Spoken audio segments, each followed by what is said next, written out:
¿Cómo están, amigos? Esta es la tercera temporada de La Nave TV, un espacio de conversación, discusión y visibilidad a los autores y sus obras, los autores independientes, de editoriales, nuevos autores, autores consagrados. Hemos tenido ya dos ocasiones, dos temporadas largas, algunos tal vez no lo recordarán, pero estamos volviendo porque Julia Wong, que es la invitada de esta ocasión, nos ha hecho volver. Este libro tan interesante que ella ha publicado me ha animado justamente a conversar, porque creo que se tiene que difundir y conocer una obra tan interesante. Y bueno, Julia es la primera invitada, esperamos que esta temporada sea larga, y si no, pues aprovechémosla. Y bienvenida, Julia, a esta tercera temporada de La Nave. Muchas gracias, Diego, y también a todos los esfuerzos de La Nave TV por volver a estar al aire y seguir teniendo espectadores o oyentes que sigan las novedades de la literatura en Lima o en general de lo que aparece en el medio, porque creo que es importante dar a conocer todo lo que se está suscitando, no solo como movimiento siempre al día, siempre renovado de las editoriales independientes, sino también que hay muchos otros registros, como es el video o los programas que tratan de difundir la literatura, y conjuntamente se logra tener un corpus importante de difusión de esta arte que es tan difícil de situar en el mercado. Has hablado de registros, ¿no? De registros y de los múltiples registros que te conocemos. Ahora ha aparecido 11 palabras, que ha salido en una bonita edición de Cocodrilo Ediciones, justamente. Y este libro es inusual en el espectro narrativo aquí en el Perú, ¿no? Porque es una mezcla de cosas, es lo que llamamos un híbrido, ¿no? Julia Wong, ¿hace cuánto tiempo que estás en esa búsqueda por una voz o por transitar diversas voces, mejor dicho? Bueno, llega un momento, después de varios libros de poesía y de un par de novelitas, en que, como se dice, el que no cae resbala. Muchos de los que hemos empezado a escribir poesía acabamos haciendo este híbrido de prosa poética, pero en lo mío creo que con la influencia de la novela tiendo mucho todavía a las reflexiones filosóficas. Para mí un gran maestro es Carlos López de Gregori, que tiene una prosa poética hiper elaborada, y no en el sentido hiper de elaborada por elaborada, de irse solamente por el lado estético, sino que es un trabajo y un oficio de una persona que ha estado en la fragua, no solo durante mucho tiempo, sino que ha conseguido una maestría importante. Y lo menciono porque creo que es un paradigma en la comunidad peruana de gente que ha saltado un poco el registro de la poesía a la prosa poética. Creo que hay otras personas que tienden a jugar, si se puede llamar jugar, o a expandir el lenguaje hacia otras áreas y otros ángulos, pero es un arte difícil, es un arte difícil. Creo que yo en este tránsito de leer a Carlos en el Perú, a otros autores en otros países, me he arriesgado a transitar también un poco de un lenguaje poético, versificado, un poco contenido, con las novelas que no parecían vincularse mucho, sino que eran dos registros diferentes, y quizá aquí en el libro hay muchos más puentes entre la narrativa y la poesía. Pero en el fondo creo que toda búsqueda es legítima, ¿no? Lo terrible sería que no haya la búsqueda y que uno crea que ha conseguido escribir una especie de la gran obra de su vida, o que ha conseguido... Cuando uno cree eso, se aburguesa, ciertamente, ¿no? No sé si se aburguesa, pero creo que se enquilosa, no se estanca, porque dejas de seguir explorando. Yo creo que todo lenguaje, imagínate la forma como hablamos ahora, incluso las nuevas tecnologías, la inteligencia artificial, es el resultado de grandes búsquedas, ¿no? De seguir explorando lenguaje a diferentes niveles, lenguaje que nace en el cerebro porque estamos hechos de palabras, nos comunicamos a través de las palabras, aunque sean imágenes, y estamos cambiando las imágenes y las palabras, y eso es de segundo a mega segundo que sucede en cada ser humano en el planeta, y nos da la posibilidad de seguir adentrándonos tanto en la historia de la antigüedad de la lengua como en las nuevas posibilidades que se presentan en la humanidad como sociedad. Este libro, para que la audiencia lo conozca un poquito más, está escrito sobre todo, además del registro, sino en un clima, digamos, de recuperación, ¿no? De recuperación de la salud, ¿no? Ahora tú estás también pasando por un tema de salud, pero en aquel momento lo escribiste sin saber que el cangrejo volvía, ¿no?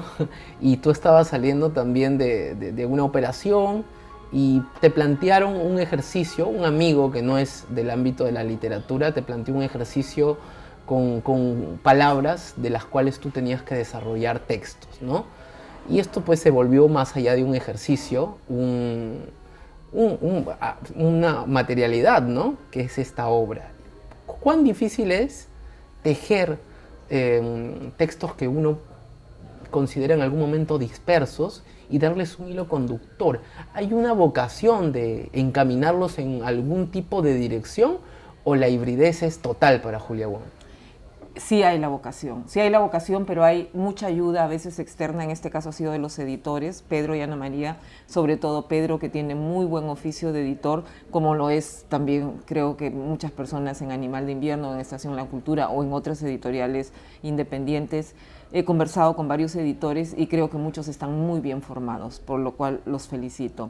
Pero la intención estaba en el aire, o sea, esta hibridez o estas maneras discursivas de evadirse del lenguaje para retomarlo, se quedan en disrupciones si no hay alguien que encamine el cauce. O sea, sí es necesaria una estructura, y la estructura es hasta a dónde me van a llevar estos textos, ¿no? Por ejemplo, las 11 palabras, incluso al principio me reía un poco porque 11 es muy paradigmático de, por ejemplo, son 11 jugadores de una selección de fútbol, ¿no? Y Arturo creo que lo hizo un poco pensando en una selección, tenía un poco Arturo, quien le planteó el reto a Julia. Sí, fue el amigo peruano que vive en Madrid, muy asiduo del Barça y del Madrid, de ese clásico creo que se llama. Claro. Entonces creo que había un poco una segunda intención, como decir son los 11, también muy masculino él, ¿no? De decir son las 11 palabras, como un paradigma, también el 11, que es un número después del 10, ¿no? Como que empieza toda una... se da la vuelta después de la perfección. Hay una serie de cuestiones en numerología.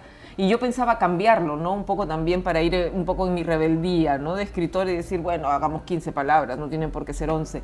Pero después me di cuenta que el 11 es un número muy comunicativo, ¿no? Al que le gusten los números, hay muchas cosas especiales, tanto buenas como malas, que han sucedido en la humanidad los días 11, ¿no? Hasta el terrible 11 de septiembre.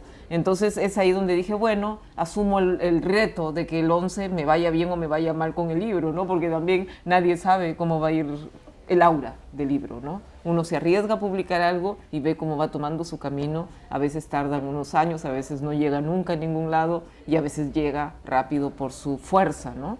Yo no quería caer en la autoayuda. Y no es que la autoayuda me parezca mal, creo que todas las personas que escriben libros de autoayuda tienen el libre albedrío de escribir lo que les plazca y de usar psicología real o no real para comentar sus procesos de autocurarse. No había tanto esa intención, sino había una intención de superar la desesperación, ¿no? Que es muy diferente, que es casi una poesía vital, ¿no? Porque la palabra difícil creo que nace de un patos P-A-T-H-O, ¿no? De la enfermedad y del dolor humano, no nace de lo fácil. Entonces, ¿qué haces después con este patos? Necesitas una reconstrucción de todo el discurso literario para ver si te sirve o si no te sirve. Ahora, estos textos han estado hibridándose y ebridándose, se puede decir, macerándose por 4 años, hasta que han encontrado justo el editor que ha sabido juntarlos con los otros cuentos, ¿no? Julita, Piedad Bonet, que no es una escritora, una poeta colombiana, tiene un libro llamado Lo que no tiene nombre, sí, que justamente habla de un tema de salud mental de su hijo y después la muerte de este, ¿no? Un suicidio, y trata de explorar justamente el encarar la muerte, ¿no? También por algún modo este libro es una manera de intentar rebelarse contra la muerte, ¿no? O sea, Julia Wong con esas 11 palabras creo lo que está haciendo no solamente es enfrascarse en un ejercicio literario que la distraiga o la disperse, ¿no? Sino que también la ayude de alguna manera a ir un poquito más allá, porque mientras tú escribes cuando estás en todas tus condiciones, es muy diferente escribir que cuando apenas puedes comer o apenas estás hablando, ¿no? Entonces ha habido una lucha, me imagino, también para escribir esto desde esa perspectiva, ¿verdad? Sí, sí, eso tengo que reconocerlo, que las primeras 11 palabras reales, o sea, cuando empezaron a traslucirse dentro del papel, fueron muy difíciles. Incluso había momentos en que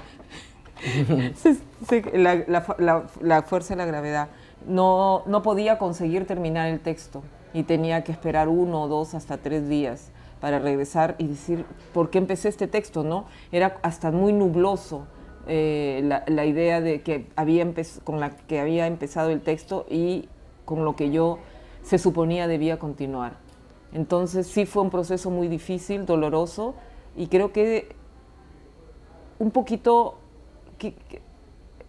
me volvió más humilde respecto al lenguaje, que no es tan fácil conseguir un buen discurso literario disruptivo. Creo que hay momentos en la vida, en la fuerza biológica del cuerpo y de la mente, que realmente necesitas una luz exterior que te ilumine, porque la construcción, como había venido siendo hasta ahora, no fácil, pero bastante elaborada en mis varios años de escritora, se daba casi automática en la construcción del discurso, y con este libro no fue así. Era dolorosa, era difícil, era lenta, y muchas veces, como repito, necesitaba ayuda externa.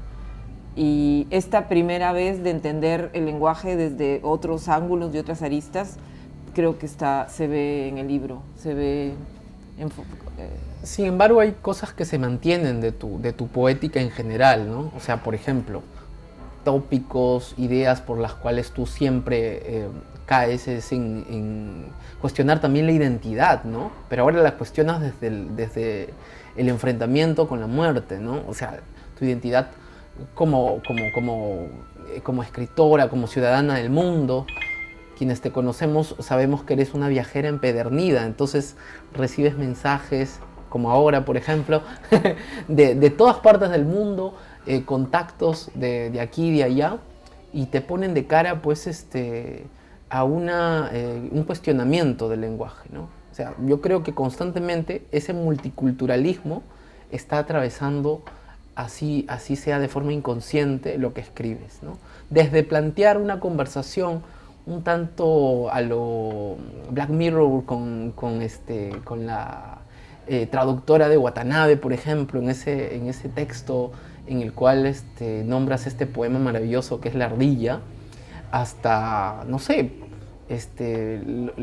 tratar de buscarle una traducción también a un poema de un poeta inglés, ¿no? Entonces, constantemente estás como tópico la búsqueda de la identidad y la búsqueda de un lenguaje para esa identidad que no encaja. Julia, ¿qué no está encajando ahorita en tu vida? Bueno, nunca nada encaja, ¿no? Que creo que eso, por un lado, es mi gran motor, ¿no? El motor de combustión interna, ¿no? Que cada uno tiene.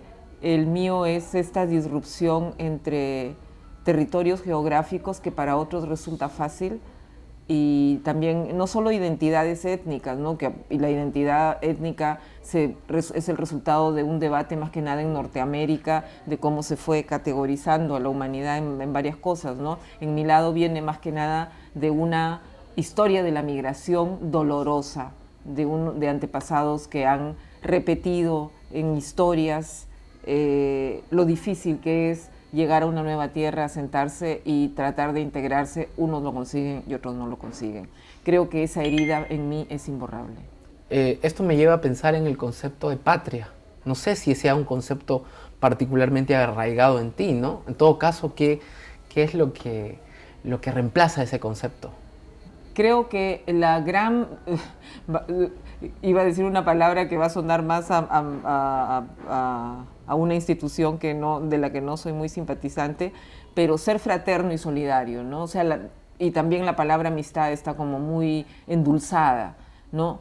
Pero creo que hay lealtades, llamémoslo así, a personas que están más allá del territorio, que forman esta especie que uno le dice en familia, pero que yo no creo que tenga que ver con la familia, sino que son fidelidades afectivas que te proporcionan un corpus sentimental, un corpus donde se arraigan tus maneras de ver el mundo, incluso donde se mueve tu economía, que están más allá del territorio, de la etnia, y están más apegadas a simpatías emocionales y a intereses en común, ¿no? O sea, y te digo, no quiero usar la palabra ni fraternidad ni amistad porque resulta endulzada, ¿no?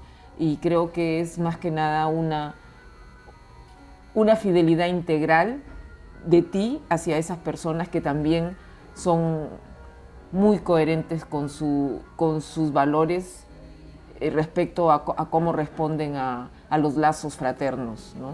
Y ahí también entra la idea de familia, ¿no? Porque en tu obra la atraviesa sin duda personajes como tu padre, tu madre, tu hija.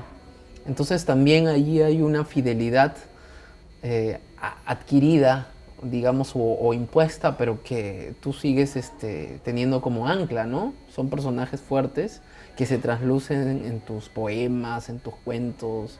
A mí me gusta mucho ese pequeño libro, Bocetos para un cuadro de familia, que ya no es tan pequeño porque se reeditó y se amplió, pero en esa versión así mini, yo la recuerdo con mucho cariño, ¿no? Un cuento muy familiar y justamente que te pone pues en contrapunto con situaciones familiares dolorosas, pero que no dejan a ti de hacerte sentir parte, ¿no? Siempre quieres estar siendo parte a pesar del dolor, ¿no? Actualmente yo sé que estás pasando por un momento de salud un tanto complejo, pero ¿qué más le duele a Julia Wong de lo que ve en este mundo, en lo que lo rodea? Bueno, del mundo, imagínate lo que está sucediendo ahorita en Gaza, es imposible de obviar o de decir que no nos duele, ¿no? Sobre todo lo que pasa a los niños, a los pequeños que obviamente van a tener un futuro traumatizado, si es que existe la palabra futuro, tanto para los niños palestinos como para los niños israelitas. Creo que es lo peor que está sucediendo ahorita en el mundo, incluso sobre la guerra en Ucrania, que también es una guerra sin sentido contra la que estuve en contra desde el primer momento, y no es por, no son por valores occidentales o no occidentales, es simplemente estar en contra del armamentismo y en contra de la carnicería por la carnicería, que es lo que es para mí la guerra. Algo más cercano de pronto, algo más cercano, más allá. No quería plantear esta pregunta como algo tan coyuntural. Ok, un poco más cercano. Bueno, yo sigo viendo las grandes diferencias culturales y económicas en el Perú. El domingo pasado tuve la suerte de ir a Chosica, que es un lugar lleno de sol, que podría ser un espacio muy vital para todos los limeños para ir a pasar el fin de semana en familia, pero también se ve un gran caos social con respecto a la forma como hay personas muy jóvenes alcoholizadas desde temprano en las calles, ¿no? de estos no se le considera un pueblo, de esta parte un poco suburbana de Lima, ¿no? Y ver también las desgracias que suceden en el río Rima, como está lleno, hay zonas que parece donde el río fluye hermosamente, pero hay partes donde el cúmulo de basura o de desechos es muy grande, y si te pones a pensar en el fenómeno del niño que ya se nos acerca y va a haber muchos problemas, no puedes evitar pensar en toda la gente vulnerabilizada que vive en esas orillas y que no tiene la conciencia, a pesar de todas las veces que riberas han sido destruidas, que sigue construyendo o sigue insistiendo en vivir allí, supongo porque no tienen otro lugar donde ir, ¿no? Y donde tener sus negocios. Y son cosas que tratas de pasar un día lindo de sol y no puedes evitar pensar sensibilidad, la precariedad que viven algunos, las faltas de oportunidades para los jóvenes, porque yo supongo que si jóvenes, muy jóvenes he visto, entre 13 y 18 años toman desde las 11 de la mañana, es porque no tienen otras alternativas que hacer el fin de semana, ¿no? No hay teatros, no hay espacios culturales. Justamente pensaba en eso, ¿no? Desde la literatura, desde el arte en general, ¿hay alguna oportunidad, alguna alternativa?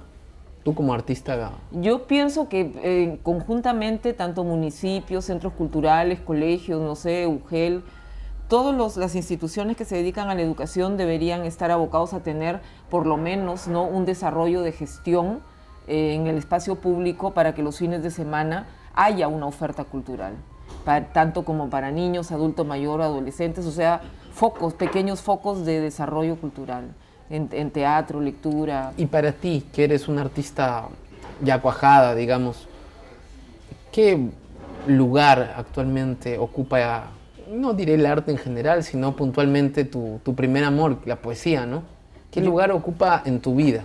Bueno, acabo de comprarme la tesis de Antonio Cisneros con la que se doctoró en San Marcos, y creo que siempre hay que seguir cultivándose o leyendo a los grandes poetas peruanos, ¿no? Y creo que Cisneros es uno de ellos y siempre va a tener el enorme lugar, creo, ¿no? La enorme base de mi escritura viene en la poesía. Y de Watanabe también. Claro. Watanabe ya es todavía más caserito porque es de Laredo, ¿no? Porque es del norte. Es casi paisano. Casi paisano, sí. Bueno, Julia, algo final sobre este libro. La estructura, ¿no? Hemos hablado de cosas un tanto generales, pero también para que el lector, la audiencia, conozca que este libro está compuesto primero por las 11 palabras, que son 11 textos híbridos, que parecen cuentos, están ahí como en el borde, y luego tienen una contraparte, ¿no? Y luego ya hay cuentos propiamente hechos, ¿no? Al final, lo que no me quedó cerrado del todo con la lectura era por qué decidiste colocar esos cuentos al final. O sea, con la estructura, ¿qué querías añadir, digamos? Yo creo que las 11 palabras, más su espalda, su reverso y su sombra, son el juego que yo hago de reinterpretación de los mitos ovidianos de las metamorfosis, y creo que es un gran ejercicio tanto de cultura occidental, de reinterpretación de mitos, como también de utilizar mi propia arte literaria en este proceso de mirar, observar y transcribir mi propia observación sobre lo que estoy trabajando, sobre esta investigación emocional, si la queremos llamar así. Pero todo quedaría en el solo mito y en la sola espalda de las palabras y en las 11 palabras y en este proceso doloroso de la enfermedad, si no existiera una posibilidad de una síntesis. O sea, como diría Hegel en su dialéctica, tesis, antítesis, y al final tienes una síntesis. Tú juegas con las palabras ¿para qué al final? Porque tú quieres construir algo, tú quieres hacer un producto. Entonces, los cuentos al final son el resultado de toda esa dilucidación de palabras, donde tú ya juntas, ya no necesitas explicar de dónde vienen tus palabras, ya no necesitas ir a la arqueología y decir de aquí salió tal cosa, sino simplemente contarlo, ¿no? Como por ejemplo el cuento de Pantaleón, no sé si lo has leído, o el cuento que estuvo publicado por Altazor en Ultraviolentos. Entonces, los cuentos del final son la síntesis de todo este ejercicio literario de palabras. Bueno, miren, yo sé que aquí en el Perú hay dos maestrías fuertes en literatura, perdón, en escritura creativa, que son la de San Marcos y la de la Católica, y justamente yo no sé en cuál, pero amigos me han comentado que han llevado la maestría, que les hacen este ejercicio, ¿no? Que produzcan textos y que luego los analicen. Bueno, Julia acaba de hacer ese ejercicio sin maestría, pero con la maestría que le da pues la experiencia, el oficio, ¿no? Así que Julita, un placer, y yo recomiendo este libro, Las 11 Palabras, para todos los lectores que se quieran acercar a la literatura de repente desde algo poco usual, ¿no? Tiene una autenticidad Julia, la escritura de ella es francamente genuina. Muchas gracias y ya estamos conversando, Julita. Gracias a ustedes por su tiempo y gracias a La Nave TV y a Diego, que siempre está alerta y siempre a la caza de nuevos libros. Gracias. Con ustedes será hasta una próxima oportunidad. Chao.